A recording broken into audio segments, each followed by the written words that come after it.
Hey guys, RockingTheBlade here. Once again, what's up everybody? Welcome to another episode of the RTB podcast. What's up guys? First of all, I want to apologize for the third and final part of the Boruto Let's Play not being up yet. Koopa hasn't been really feeling too well. He's having some kind of like back problems. He kind of pulled his back. I don't know how, but he kind of pulled his back, and he's feeling a little bit better though. But hopefully the video should be up either later on today or sometime tomorrow. So I want to apologize for that. That being said, let's just jump right to why we're here. I know we got a lot to cover in terms of new games being announced and coming out, and their story modes, and a new handheld being announced from Nintendo. So let's just jump right to it. The first one being, let's jump to Star Wars Battlefront 2. EA Star Wars Battlefront 2. I'm legitly excited for this game. Super excited for this game. Because the first one, I was at first, but then when it lacked a lot of content in comparison to the Star Wars Battlefront 2 that was on PS2, Xbox, and PC from the last two generations ago. Had more content than the one that's coming to PS4. It made it look bad. Plus, there was no story mode. There was no galactic mode. It lacked a lot of things that made it, Star Wars Battlefront great, and ultimately I just lost interest. And of course, the hardcore EA fans sucked its dick, defending the bad choices of the heroes, especially the last one with Lando Calrissian's co-pilot from Return of the Jedi, who helped co-pilot with Lando Calrissian to destroy the new Death Star, and Guido, which Han killed in the bar, and everyone know he shot first. That was the new hero villains But then the last new hero and villain for Star Wars Battlefront, and no one gave a shit. And they were reskins from the game itself, so it was clearly fucking lazy. And I was pissed off how they didn't utilize Kylo Ren or Rey, who were fresh off the big smash hit Star Wars: The Force Awakens. But people defending, we're just focusing on the original trilogy. Who gives a fuck? I mean, if you're running a Star Wars game, why would you not put that in your game? Considering that not only it was a brand new Star Wars property, but it came out and kicked ass. It didn't suck, and you're not going to put in those characters, or at least a stage from in your game. And they did eventually, Jakku, but by the time they did, no one gave a damn about it anymore. And rightfully so. I mean, it lacked a lot of things. No story mode, no galaxy mode. I think you couldn't have private servers. I mean, it just lacked in lack of weapons. Some of the heroes and villains were way overpowered, so you could be a hero villain up to 5-10 minutes, way more longer than you're supposed to.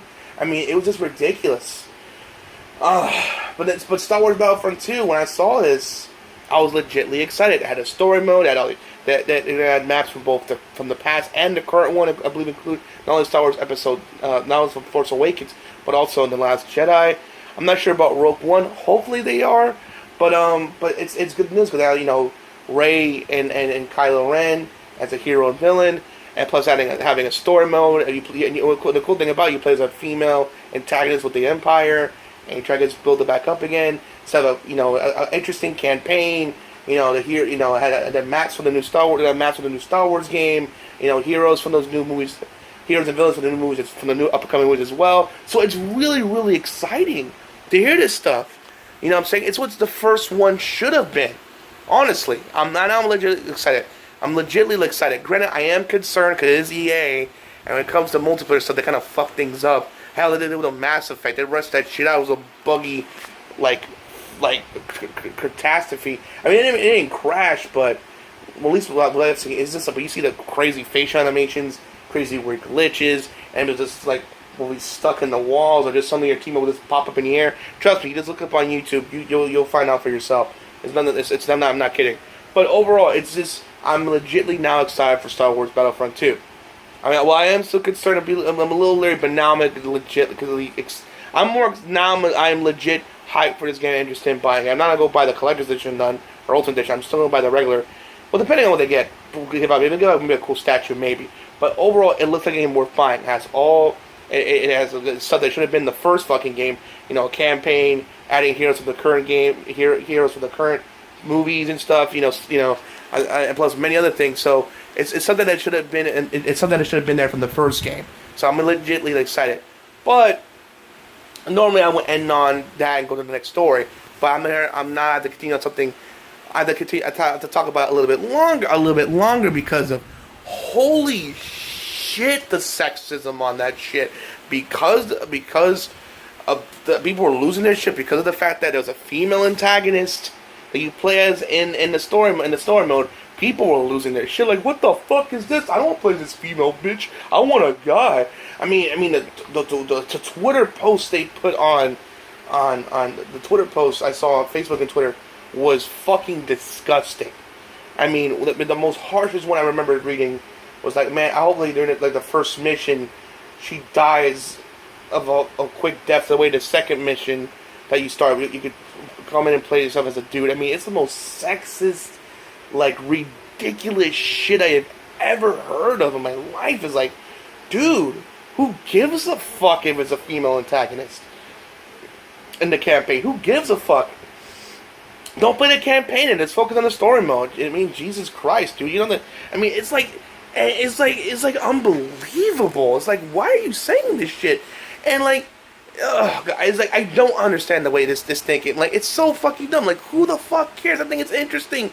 You know, I mean, even if it was like a male antagonist as you can see from the Empire side of things, it would have been interesting as long as if it's well written, a well written character, and a well written story mode. Who gives a shit what gender it is? Who gives a fuck? Really? God, man, some of you guys out there need to grow the fuck up, man. Jesus fucking Christ. It's a female, oh my god. Please, go fuck yourself, seriously.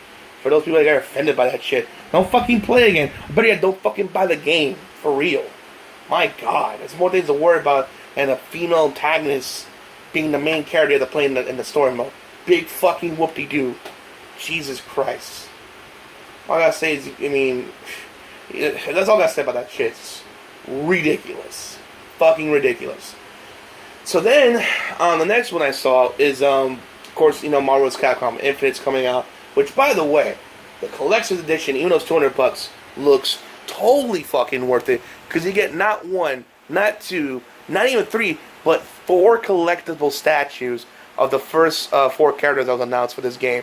Which is a statue of Ryu and Mega Man X, and a statue of Iron Man and Ms. Marvel, and it looks amazing. And you best believe I'm hopefully trying to get that, and I'll show it in an unboxing as well, if I hopefully get it. Because the bad thing about these limited editions with the Japanese, it's like it's so bad. These are the American ones. There's plenty of it, but when it comes to like the Japanese companies, when it comes to these kind of things, it's so limited. It's so hard to get these things because they make such little quantities, and of course, people in the little quantities, a little bit of it, doesn't have to say. And of course, those eBay jackals are gonna like raise it to be like double the price, like $400 to $600. Just some fucking statues and shit. So it's unbelievable. But hopefully I get my grab my hand on it. It looks amazing. You should look it up after this video. It looks amazing. But let's get to the thing, to why we're here, and that is they're having a story mode, and like some still like some half-assed story mode, like a legit story mode, and it looks really cool, From how, if you know how Marvel vs. Capcom works, in terms of like the villains, the first one was like an original villain like Omega from Marvel vs. Capcom 2. No, not Marvel 2, but the first one. Second one is like weird like slug monster that was green, had a knight armor. Then it changes this giant like weird, looked like a real like red slug armor. No, it was a knight, it was like a samurai armor.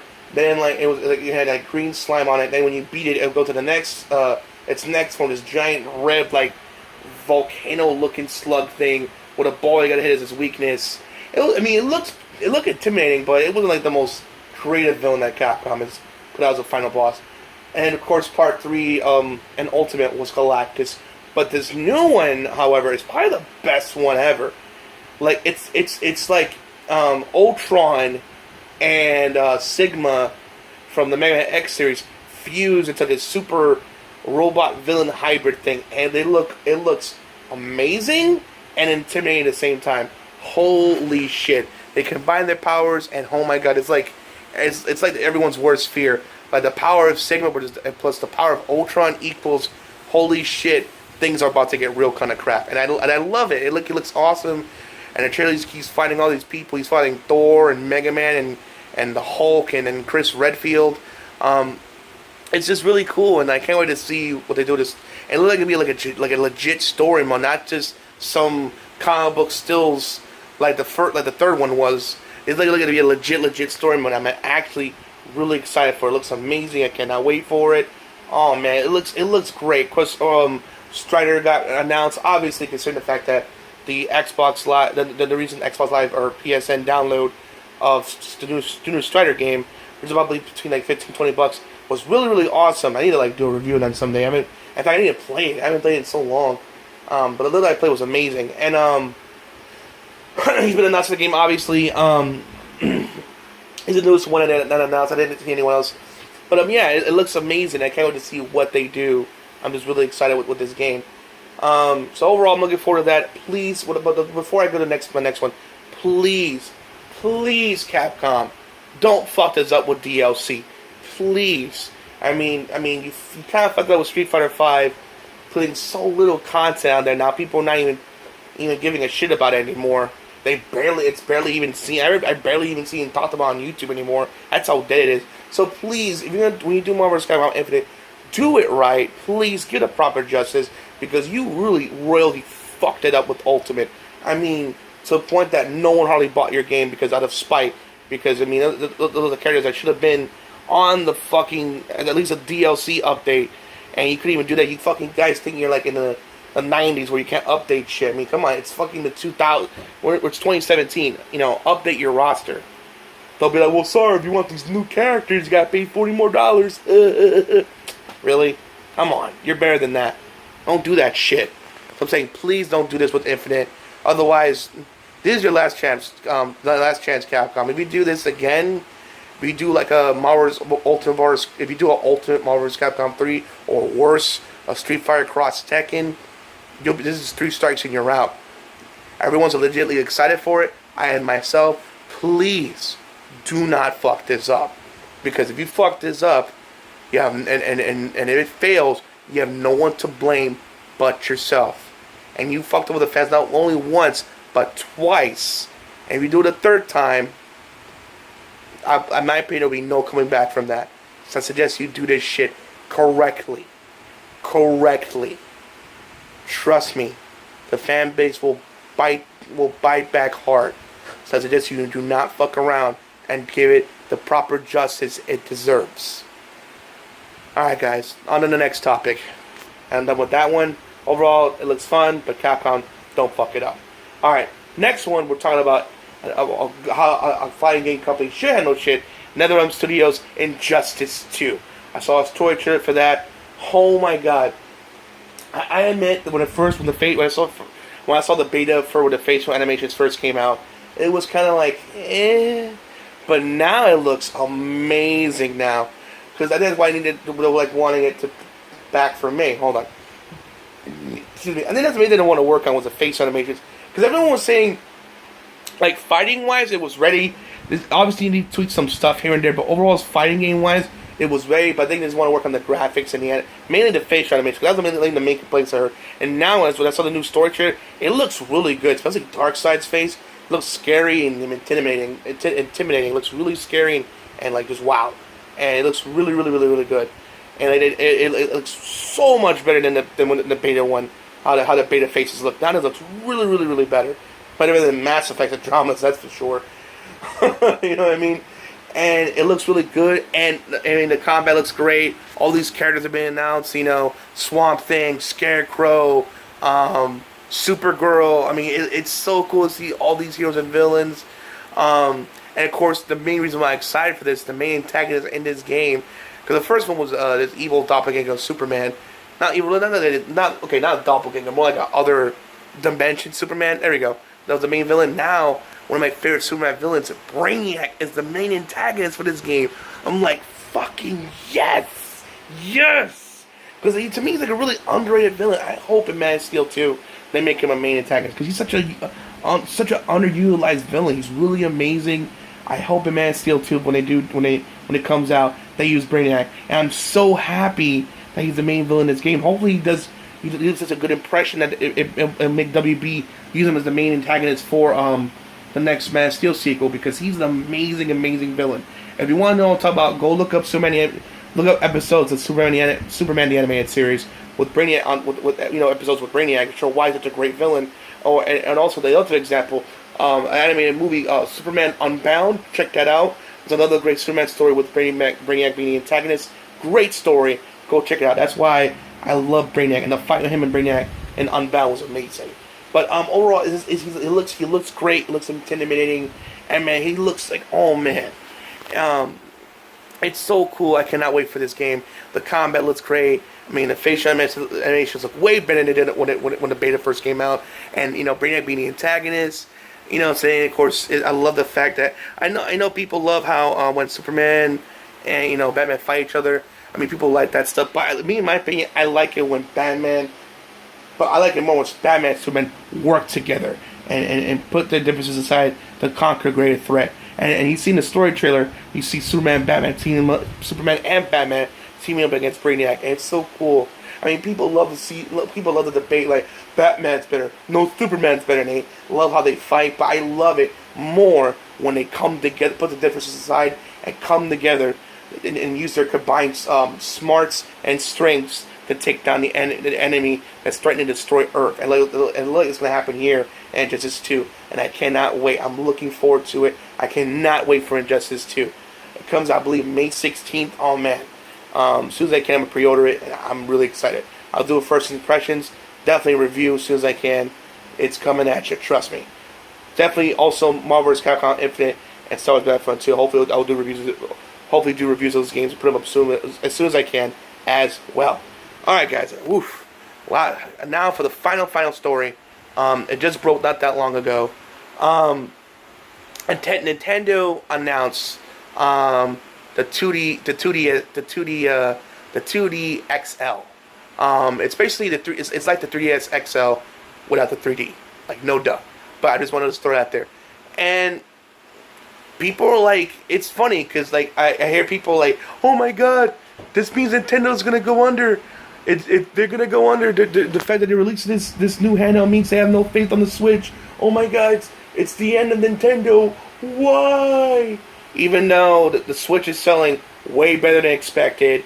I mean, it's like, what? Why are you guys thinking about this? Why are you saying? I mean, there's multiple sources saying that the Nintendo Switch is selling way better than expected. So why they suddenly just like? They think that the 2DS XLs would be like its savior. Really? I mean, let's be honest. I saw, and multiple people online, even friends I talked to, said that, well, Xbox 360 and PS2 and PS3 came out with different versions of the PS2 or PS3 or 360, slimmer versions, or just different versions, like slimmer or ones that just run better or look better, and just like hardware power and stuff, or just look more sleeker, slim. They always do this kind of stuff. So why is it that when Nintendo do it, I mean, is it weird to announce this new 2DS XL? Yeah, it is. It's weird. I mean, I really don't give a shit. It looks great. Don't get me wrong, but it's like, I'm not like, oh my god, I need to buy it. I mean, it's basically, this has the same power of a 3DS XL. That's it, but just without the 3D. But I don't know why. But I'm just indifferent to it. But people think that, oh, it's the end of Nintendo. Them announcing that handheld, it means they're done for. They're dead. I'm like, no. I mean, Xbox and PlayStation done it before. They did come out with different versions of the PS2 and PS3 and Xbox and Xbox 360. Doesn't mean it's dying or they're going under or it's the end of Nintendo as we know it.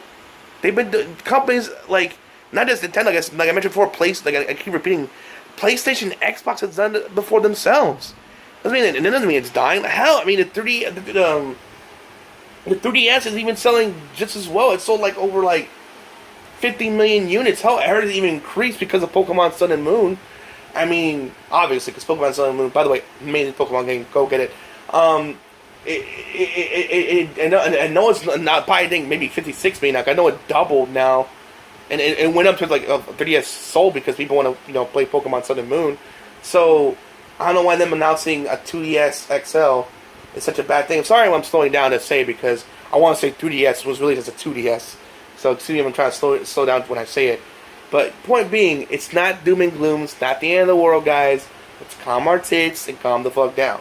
I mean, like I said before, PlayStation. I know I keep repeating myself. But PlayStation and Xbox, they've done it before. Doesn't mean they're going out of business. They're doing just fine. Same thing with Nintendo. They're doing fine. Hell, the Switch is selling way better than expected, so they're doing great. Hell, Breath of the Wild thing sold like over nearly 4 million units. Their games, so they're doing fine financially. I mean, Breath of the Wild selling like crazy. The Switch is selling like crazy. So, and plus of course the 3DS XL itself is selling great because of Pokemon Sun and Moon. So it's like they're not dying. They're not like, oh my god, this is the end. Hell, you know, I talked about this before. Granted, I know they're discontinuing the NES Mini, which I think is stupid. That was selling well. They nearly sold like 2 million units. I think it's only about I could be wrong, 1.7 units of that damn thing. So financially, they're doing great. They're knocking that shit out the park. So and yeah, they guys, how I feel about it. Let me just get to it. Overall, how I feel about the system, I'm indifferent to it. If you want to get it, great. If you for your collection, if you have a 3DS XL and you want to buy it for your collection, great. I don't care. It's your money. You go get it. But if you don't have a handheld yet of Nintendo because you didn't care about the 3D look, now you have a chance to buy your handheld. But if you think, for those guys out there that don't care to buy it, don't buy it, and don't think this is the end of Nintendo. I mean, like I said, other companies have done it before, so calm down. This ain't the end of Nintendo. This ain't the end of Nintendo. Nintendo is going to be just fine. They're doing fine. They're doing great, actually. So, I mean, they're doing just fine. So let's calm down. And then and definitely considering the fact that Mario Kart is coming as either out or around the corner for the Switch, that's going to sell even more units for them. So, and probably even push past 3 million sold. So, let's calm down, guys. All right, let's calm down. Nintendo's doing just fine. All right, guys. Wow, that was a lot to talk about today. I know, what 22 minutes? Jeez, but a lot happened, so I want to catch up with you guys. So that's my thoughts and everything. So overall, what do you guys think? Are you excited for Marvel vs. Capcom? Are you excited for Marvel vs. Capcom Infinite? Are you excited for Injustice 2 or Star Wars Battlefront 2? Are you excited for those games? What do you think about the new 2DS XL? Do you think it's the end of Nintendo, or do you think it's just another version they're releasing on like what Xbox and PlayStation is doing? I love to hear your guys' thoughts in the comment section below. Please let me know. Please, and as always, please make sure to rate, comment, and subscribe. And as always, RockingTheBlade signing out. Hope to see you guys again real soon. Peace out, and have a great weekend.